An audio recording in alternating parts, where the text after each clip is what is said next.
Donald Trump met with the president of El Salvador, Nayib Bukele, at the Oval Office today, where they discussed deportation, terrorism, and tariffs that affect both nations.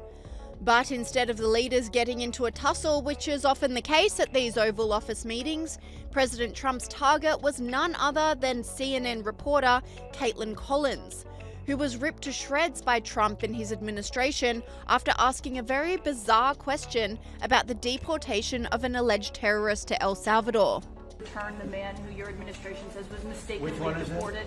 The man who was mistakenly deported to El Salvador? Well, let me ask Pam, would you answer that question? Sure, President. First and foremost, he was illegally in our country. He had been illegally in our country.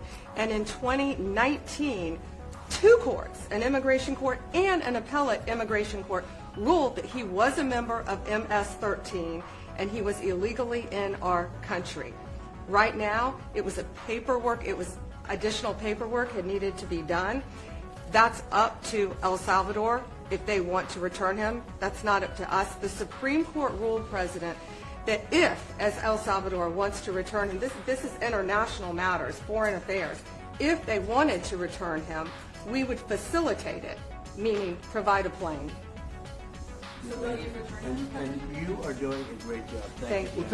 Stephen Miller, wait a minute. Can you just also respond to that question? Because, you know, it's asked by CNN, and they always ask it with a slant, because they're totally slanted because they don't know what's happening. That's why nobody's watching them. But would you answer that question also? Yes, gladly. So, as Pam mentioned, there's an illegal alien from El Salvador. So, with respect to you, he's a citizen of El Salvador. So, it's very arrogant even for American media to suggest that we would even tell El Salvador how to handle their own citizens as a starting point. As two immigration courts found that he was a member of MS-13. When President Trump declared MS-13 to be a foreign terrorist organization, that meant that he was no longer eligible under federal law, which I'm sure you know, you're very familiar with the INA, that he was no longer eligible for any form of immigration relief in the United States.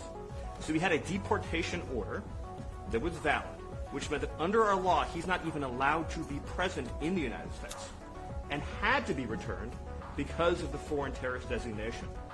This issue was then, by a district court judge, completely inverted, and a district court judge tried to tell the administration that they had to kidnap a citizen of El Salvador and fly him back here. That issue was raised with the Supreme Court, and the Supreme Court said the district court order was unlawful, and its main components were reversed 9-0 unanimously, stating clearly that neither Secretary of State nor the President could be compelled by anybody to forcibly retrieve a citizen of El Salvador from El Salvador, who again is a member of MS-13, which, as I'm sure you understand, rapes little girls, murders women, murders children, is engaged in the most barbaric activities in the world, and I can promise you if he was your neighbor, you would move right away.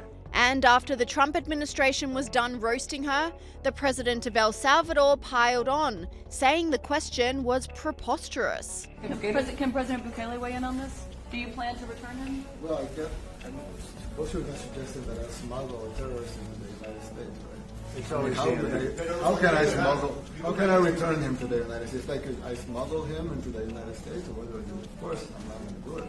It's like, I mean, the question is preposterous. How can I smuggle a terrorist into the United States? I don't have the power to return him to the United States. But you can release him inside El Salvador. Yeah, but I'm not releasing. I mean, we're not very fond of releasing terrorists into our country. I mean, we just turned the murder capital of the world into the safest country of the Western Hemisphere, and you want us to go back into the releasing criminals so we can go back to being the murder capital of the world? And that's not going to happen. Well, they'd love to have a criminal, released into I mean, there's a fascination. They would love it. Yeah.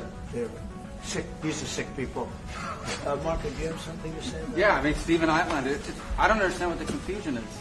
This individual is a citizen of El Salvador. He was illegally in the United States and was returned to his country. That's where you deport people, back to their country of origin. Except for Venezuela, that wasn't refusing to take people back, or places like that. I can tell you this, Mr. President. No, the foreign policy of the United States is conducted by the President of the United States, not by a court. And no court in the United States has a right to conduct the foreign policy of the United States. It's that simple. End of story. Online commentators revelled in Collins' takedown, with this person saying, "The only problem here is that a few more admin members didn't get their turn to rip this hack." And other commentators went as far as to say Kaitlan Collins should have her White House press secretary pass revoked. This person said, "Should the White House revoke CNN propagandist Kaitlan Collins' press pass? Her rude behaviour should not be rewarded." President Bukele and Donald Trump had a very cordial and productive meeting in the Oval Office, even after Kaitlan Collins' question that derailed the conversation for a while. Bukele went on to give Trump some words of wisdom about cleaning up criminals, saying you need to imprison criminals in order to liberate the innocent people, which Trump loved. We're very happy and we're very eager to help. We know that you have a crime problem, a terrorism problem that you need help with. And we're a small country, but if we can help, we can do it. And we actually turned the murder capital of the world, that was the journalist called it, right? Murder capital of the world into the safest country that wasn't innocent. And, you know, sometimes they say that we imprison thousands. I like to say that we actually liberated millions. So, you know, like, it's very good. Who gave him that line? Do you think I can use that? President Bukele then went further, congratulating Trump and his administration for closing the borders, but he couldn't help but take a dig at the mainstream media, which Trump welcomed. What they've done to us at the border should never and can never be forgotten. It's a sin, what they did, and you are helping us out, and we appreciate it. Actually, what you're doing with the border is remarkable. It has dropped, what, 95%? It's incredible. Got, as of this morning, 99%, 99.1% to be exact. Why are those numbers not in the media? Well, they get out with the fake news, you know, like CNN over here doesn't want to put them out because they don't like putting out good numbers. They only like putting out because I think they hate our country, actually. And after the meeting, Trump's top advisor, Stephen Miller, was not done rebuking Kaitlan Collins' claims, doubling down on Fox News to debunk the mainstream media claim that the terrorist was erroneously deported. Correct. I hate to do it, Bill, but I got to correct you on every single thing that you said because it was all wrong. First, we won the Supreme Court case, clearly, 9-0.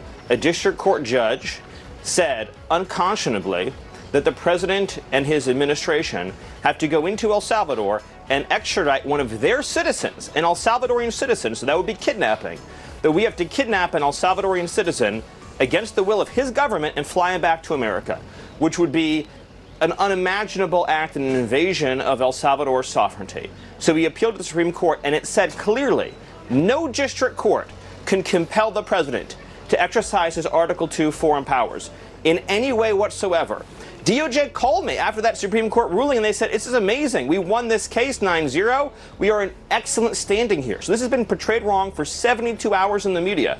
They said the most a court could ever compel you to do would be to facilitate return, which would basically mean if El Salvador voluntarily sends him back, we wouldn't block him at the airport. We would put him back into ICE detention. And then he would be deported either back to El Salvador or somewhere else. The Supreme Court said that is the most the government can be expected to do. So we won the case handily. The misreporting on this has been atrocious. Okay, Secondly, I appreciate he was the not. No, Bill, it's clarification. important. That's the case.